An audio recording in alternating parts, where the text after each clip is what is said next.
They thought it would be easy. That was their first mistake. When the Vraxiate Ascendancy detected Earth, they didn't see a threat. They saw a resource. A small blue planet, filled with weak, divided, primitive creatures. Easy to erase.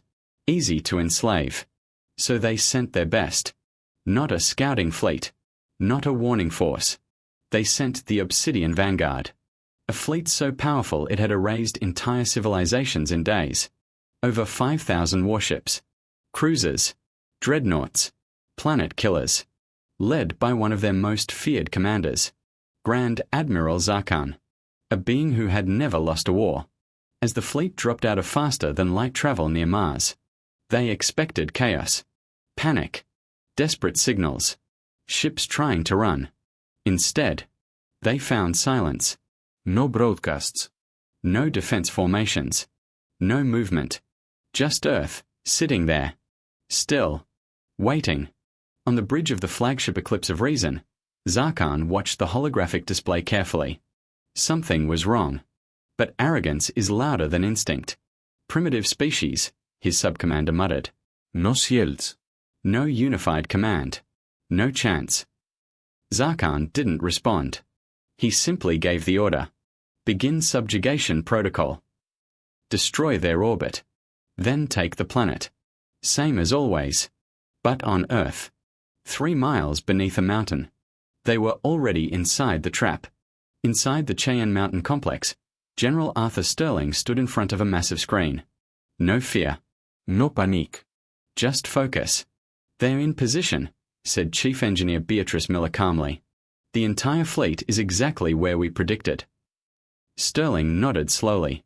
They think our satellites are our defense. A pause. Then, let's show them what we built instead. For 20 years, humanity had been preparing. Not publicly. Not loudly. But relentlessly. The satellites in orbit? They weren't weapons. They were markers. Targeting beacons. Hidden across the solar system. Inside asteroids. Beneath the surface of Mars moons. Even buried deep within Earth's own moon. Thousands of weapons had been waiting. Silent. Invisible. Until now. Execute Operation Jolnir. And in that moment, the trap closed. The silence broke. Across the solar system. Rock cracked open. Asteroids split apart. Moons fractured from within. And from the darkness, humanity fired. Not lasers. Not plasma. Kinetic force. Tens of thousands of tungsten slugs. Each the size of a bus. Launched at near light speed. They didn't travel for long. They didn't need to. They hit within seconds. The Vraxiate shields lit up. Bright. Brilliant. Straining to absorb the impact. Then, they shattered. Not from heat. Not from energy. But from pure physics. Ships that had survived centuries of war were ripped apart instantly. Cruisers split in half. Dreadnoughts collapsed inward. Entire vessels vanished in flashes of white light. On the bridge, Zarkan was thrown to the floor. Alarms screamed. Systems failed. Report, he roared. 40% of the fleet, gone. Gone. In seconds. For the first time in his long career, Zarkan felt something unfamiliar. Not anger. Not pride. Fear. They adapted, his officer whispered. Their weapons, they bypass our shields. Zarkan stood slowly. His eyes burned with fury. Push forward. If they stayed at range, they would be destroyed. So he made a decision. A desperate one. Move into low orbit. Deploy ground forces. We take the planet directly. And just like that, the most powerful fleet in the galaxy rushed straight into Earth's atmosphere, exactly where humanity wanted them. Thousands of ships descended. The sky darkened. Fire streaked through the clouds. Drop pods began to fall. Millions of them. Inside them, the Krella, genetically enhanced, 7 feet tall, encased in advanced armor, built for one purpose: total domination. They landed in cities across the world, prepared for battle. prepared for resistance, prepared to slaughter. But when the first pods opened, they didn't find soldiers. They didn't find civilians. They found nothing. Entire cities. Empty. Silent. Dead. In Seattle, one of the first landing zones, the Krella advanced carefully through the streets. Weapons raised. Sensors scanning. No heat signatures. No movement. No life. They fled, one of them said. Cowards. Their commander stepped forward. Confident. Certain. Secure the city. We'll use it as a base. And above them, hidden beneath the streets, humanity watched. Waiting. Let them go deeper, Captain Harrison Cole said quietly. Let them feel safe. Because this wasn't a battlefield. This was a kill zone. And the humans hadn't even started fighting yet. The Krella had fought on 100 worlds. They had crushed armies, burned continents, and wiped out entire species. Never once had they walked into a trap. Until Earth. The streets of Seattle were silent. Too silent.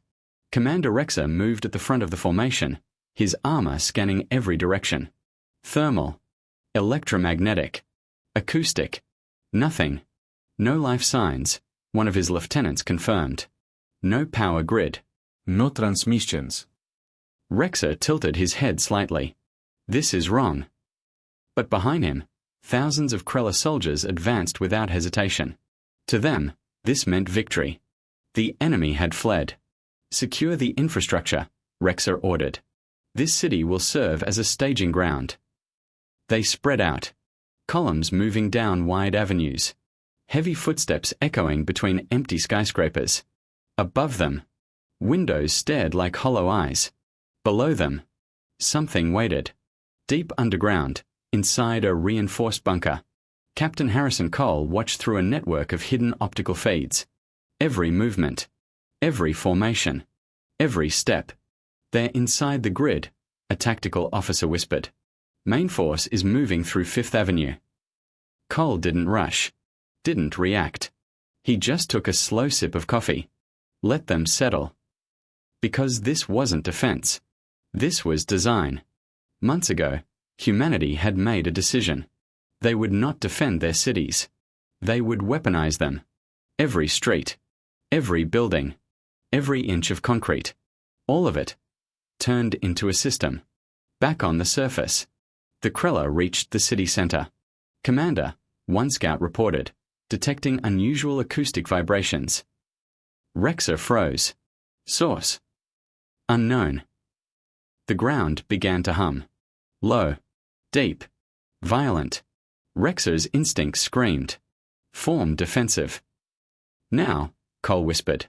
And the city woke up. The streets exploded. Concrete shattered outward as thousands of machines burst from beneath the surface. Archangel submunitions. Small. Fast. Relentless. They moved like metal predators. Swarming up buildings. Racing across the ground. Climbing onto the Krella themselves. Fire. Rexer roared. Plasma weapons lit up the street. Dozens of drones vaporized instantly. But it didn't matter. There were too many. They climbed onto legs. Onto backs. Onto joints in the armor. Then, they detonated. Controlled. Precise. Deadly. Explosions ripped through the Krella formation. Armor joints shattered. Limbs torn apart. For the first time, the Krella screamed. Ambush. Rexer shouted. Fall back. Regroup. But there was nowhere to go. Because the trap had layers. Phase 2, Cole said calmly. Above the street. The skyscrapers moved. Not from wind. Not from impact. From design. Explosions ripped through their foundations. Perfectly timed. Perfectly placed. And then, they fell. One after another. Thousands of tons of steel, glass, and concrete collapsed into the streets below. The Krella didn't stand a chance. They were crushed. Buried. Erased. The main avenue disappeared under rubble. Escape routes. Gone. The air filled with dust. Thick. Heavy. Unnatural. Inside that dust, microscopic particles spread, designed for one purpose: to destroy alien filtration systems. The Krella began to choke. Their vision failed. Their breathing slowed. Their coordination broke. And then, it got worse. Because that's when the humans arrived. Not charging. Not shouting. Silent. United Earth mechanized infantry emerged from underground tunnels. Dark armor. Radar absorbent. Almost invisible through the dust. They didn't fight like soldiers. They hunted. One shot. One kill. Heavy scatterguns tore through weakened armor. Close range. Precise. Brutal. Then they disappeared again. Into the tunnels. Into the shadows. The Krella fired wildly. But they were blind. Disoriented. Alone. Their command structure collapsed within minutes. On the ground, an elite force that had never lost a battle was being erased. Piece by piece. Below the city. Captain Cole watched it all. No heroics, he said quietly. No wasted movement. Because this wasn't war. This was execution. High above, on the bridge of the Eclipse of Reason, Zarkon stared at the tactical display. Signals were disappearing. Thousands at a time. Why are they not engaging properly? He demanded. Where is their army? No one answered. Because there was no answer he would accept. Finally, his subcommander spoke, voice shaking. They aren't fighting us. A pause. They're consuming us. Zarkon went silent. For the first time, he understood. This wasn't a primitive species. This was something else. Something that didn't fight fair. Didn't fight clean. Didn't fight predictable. Something that turned its entire world into a weapon. And the Obsidian Vanguard had just walked straight into it. The Krella were dying. Entire battalions gone. Elite troops erased inside empty human cities. And for the first time in 10,000 cycles, the Vraxiate Ascendancy felt something they had never experienced before. Loss. On the bridge of the Eclipse of Reason, Grand Admiral Zarkon stood in silence, watching red indicators flood his tactical display. City after city. Unit after unit. Gone. Not defeated. Not routed. Erased. Recall the ground forces, Zarkon said finally. His voice had changed. The arrogance was gone. We abandoned the surface. A pause. Then the order that defined everything. Prepare to glass the planet. If they couldn't control Earth, they would destroy it. Above the atmosphere, the surviving Vraxiate fleet began to regroup. Damaged ships limped into formation. Weapons turned toward the planet. Massive plasma arrays began to charge. The sky turned purple. Energy gathered at a scale capable of cracking continents, splitting tectonic plates, ending biospheres. On Earth, inside the Cheyenne Mountain complex, no one panicked. They're charging main weapons, Beatrice Miller reported calmly. 4 minutes to planetary impact. 4 minutes until extinction. General Arthur Sterling didn't move. Didn't blink. They're not firing, he said quietly. Across the room, Dr. Leonard Hayes leaned over his terminal. Handshake confirmed. For 20 years, humanity hadn't just studied alien ships. They studied their systems, their networks, their logic, and more importantly, their weaknesses. They run on a centralized command architecture, Hayes explained. Fast, efficient. A pause, and completely rigid. Which meant, if you got inside, you got everything. Execute Project Prometheus. Far above Earth, the Vraxiate fleet reached full charge. Target lock confirmed. Fire. Nothing happened. No beams. No destruction. Just silence. Then, confusion. Admiral, weapons are not responding. Manual override failing. I'm locked out. The bridge froze. And then, the main display changed. The image of Earth disappeared, replaced by something else. A symbol. A human skull. Made of code. green, scrolling, alive. Then a voice filled the bridge. Cold, calm, unstoppable. This is an automated message from United Earth Command. Your systems are now under external control. Please remain calm while we initiate shutdown procedures. Silence. No one moved. Because they didn't understand. How? One officer whispered. Our encryption, our firewalls. They didn't break them, another said, panic rising. They bypassed them. The realization hit like a shockwave. During the first attack, when the kinetic weapons shattered their shields, those weren't just projectiles. They were carriers. Millions of microscopic signal nodes had spread across the fleet. Invisible. Silent. Building a network. Inside their own formation. Waiting. And now. It was active. The virus didn't attack directly. It did something worse. It made the Vraxiate systems turn against themselves. Navigation flipped coordinates. Life support failed. Weapons locked out. Defense protocols began targeting friendly ships. Panic exploded across the fleet. Cruisers slammed into each other. Troop transports vented their own atmosphere, killing thousands instantly. Dreadnoughts spun out of control. Thrusters firing in every direction. And then, the detonations began. Deep inside their reactors. Containment fields failed. One ship exploded. Then another. Then hundreds. The sky above Earth lit up. Like artificial suns. Entire warships. Gone. In seconds. Shut down everything. Zarkon roared. Disconnect all systems. But it was too late. The virus had already spread. It wasn't a hack. It was an infection. A digital disease. And the fleet was dying. The mighty Obsidian Vanguard. Reduced to chaos. Reduced to wreckage. Reduced to fear.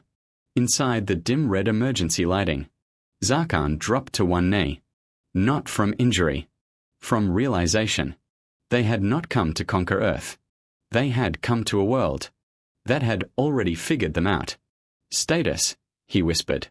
Less than 800 ships operational. From over 5,000. And falling. Zarkon clenched his claws. We retreat. The word felt wrong. Alien. But necessary. We move to the oceans. Vent heat. Reset systems. Restore FTL. Because now, this wasn't conquest. This was survival. Above the Pacific Ocean, the broken remains of the Vraxiate fleet began to descend. Burning. Damaged. Bleeding plasma into the sky. Hovering just above the water. Desperate to cool their dying systems. To recover. To escape. And for a brief moment, it almost looked like they might. But deep below the ocean surface, in the darkness where no light reached, humanity was waiting. Again, the Vraxiate fleet was dying. Not destroyed. Not yet. But broken. Burning. Barely holding together. What remained of the Vraxiate ascendancy drifted over the vast darkness of Earth's oceans. Less than 800 ships. From over 5,000. And all of them. Desperate. On the bridge of the Eclipse of Reason, Grand Admiral Zarkon stared out into the thick white fog forming beneath them. Reactor temperatures stabilizing, an engineer reported. FTL systems recovering. Estimated activation, 20 minutes. 20 minutes. That was all they needed. 20 minutes. And they could escape. Zarkon exhaled slowly. Let them have this world, he muttered. We will return with something they cannot survive. Above the ocean, massive alien ships lowered heat vents into the water. The sea began to boil. Steam rose in thick clouds, swallowing the fleet. From orbit, it looked like they were disappearing. Hidden. Protected. Safe. But deep below, they had made another mistake. Because the ocean was not empty. In the crushing darkness of the Mariana Trench, Admiral David Lawson stood inside the command center of something massive. The UEES Leviathan. Not a normal submarine. A mile-long war machine. Surrounded by an entire hidden fleet. Dozens of advanced attack subs. All waiting. All silent. They took the bait, Commander Sarah Mitchell said, watching the sonar feed. Above them, hundreds of massive thermal signatures. Stationary. Vulnerable. Lawson allowed himself a small, cold smile. They think water is safety, he said. They forgot something. A pause. Humans learned to fear the ocean long before we learned to conquer space. He turned slightly. Arm everything. Across the fleet, weapons systems came alive. Supercavitating torpedoes. EMP arrays. Deep launch strike systems. All aimed upward. At the ships hovering just above the surface. Execute Operation Trident. And then, the ocean exploded. From the depths, hundreds of torpedoes launched upward, moving at impossible speeds, encased in vapor bubbles, cutting through water like bullets through air. On the surface, the Vraxiate sensors screamed. Thermal spikes below. High-velocity objects incoming. Too late. The ocean's surface erupted. Torpedoes breached into open air and struck. Direct hits. Not on armored hulls, but on the weakest points. Heat vents. Gravity generators. Lower structural nodes. The ships shuddered violently. Then, they began to fall. Without anti-gravity. Without stability. Without control. Massive warships dropped into the ocean. Thousands of tons crashing into water. Creating tidal waves. Colliding into each other. Chaos. Pull up. Zarkon roared. Stabilize. We have no control, an officer screamed. Water is flooding the venting shafts. Steam. Salt water. System failure. The fleet wasn't just damaged anymore. It was drowning. But humanity wasn't done. Because destruction was never the goal. They wanted something else. The ships. The technology. The future. And so, Phase 2 began. From beneath the waves. New weapons launched. Not torpedoes. Boarding pods. Massive steel spikes. Fired like harpoons. They tore through alien hulls. Drilled. Cut. Forced entry. And then, they opened.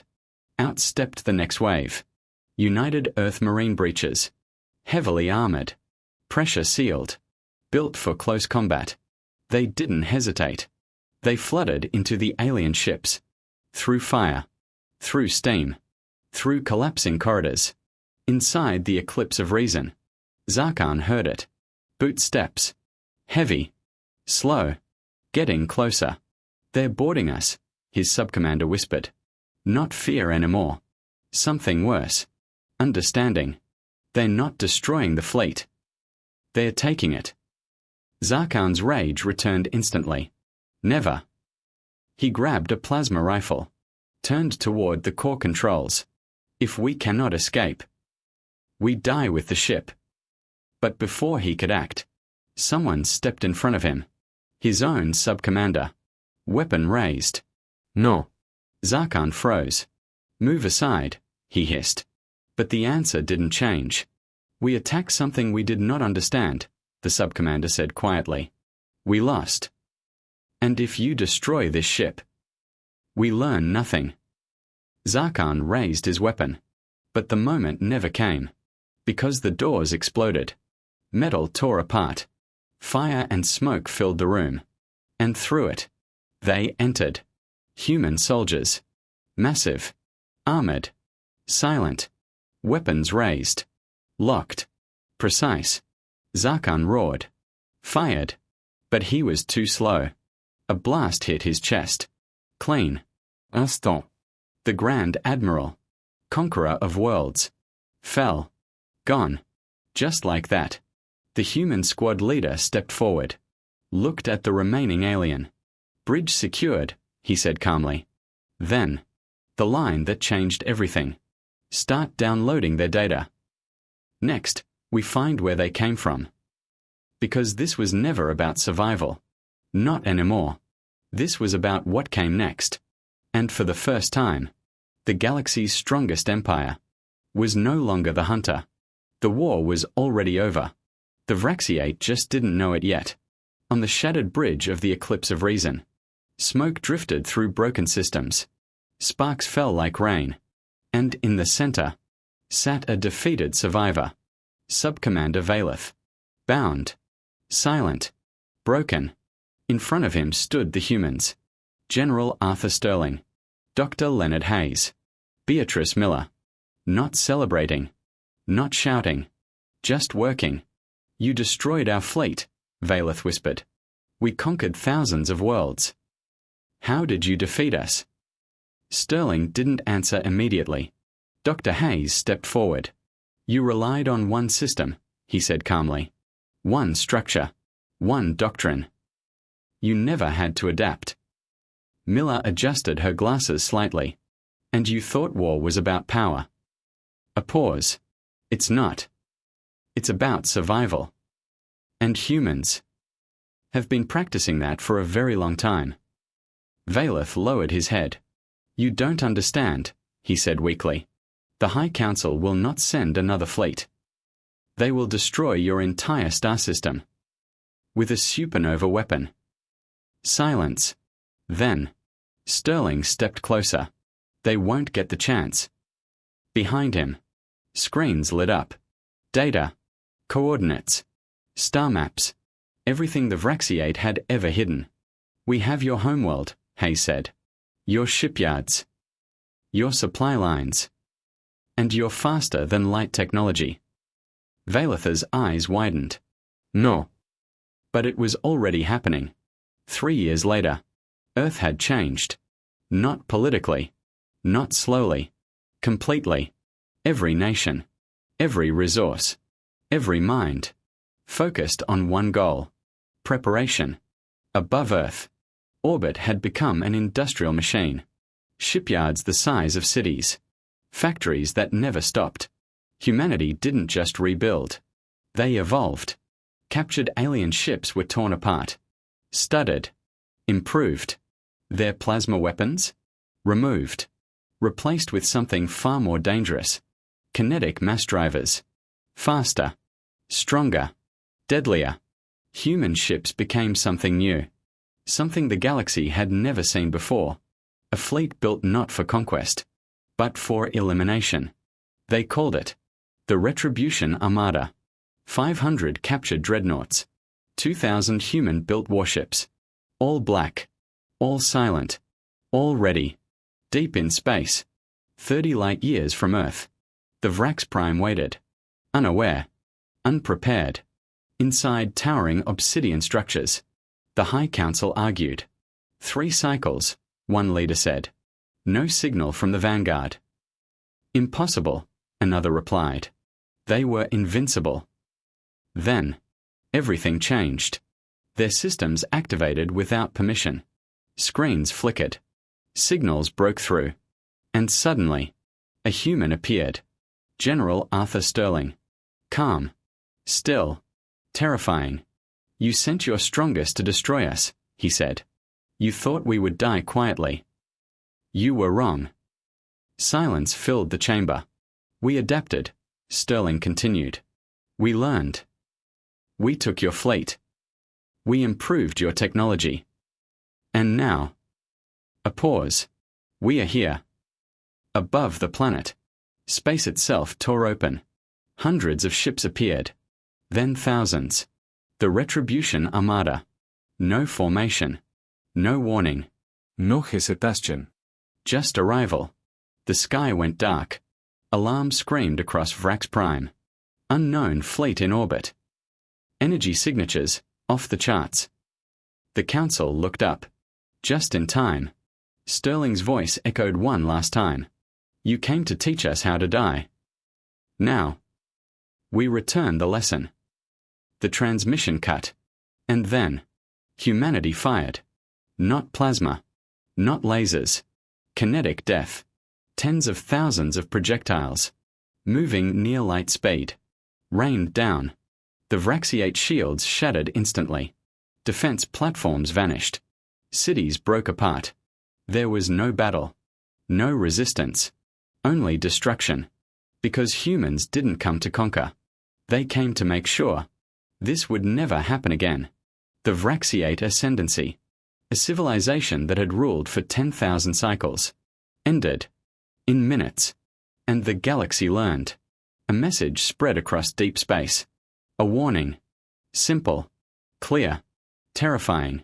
Humanity is not weak. Humanity is not peaceful. Humanity is not prey. Push them far enough, and they don't just survive. They adapt. They evolve. And eventually, they hunt back. If this story got your heart racing, if you felt that final moment, then you already know. This wasn't just a story. It was a warning.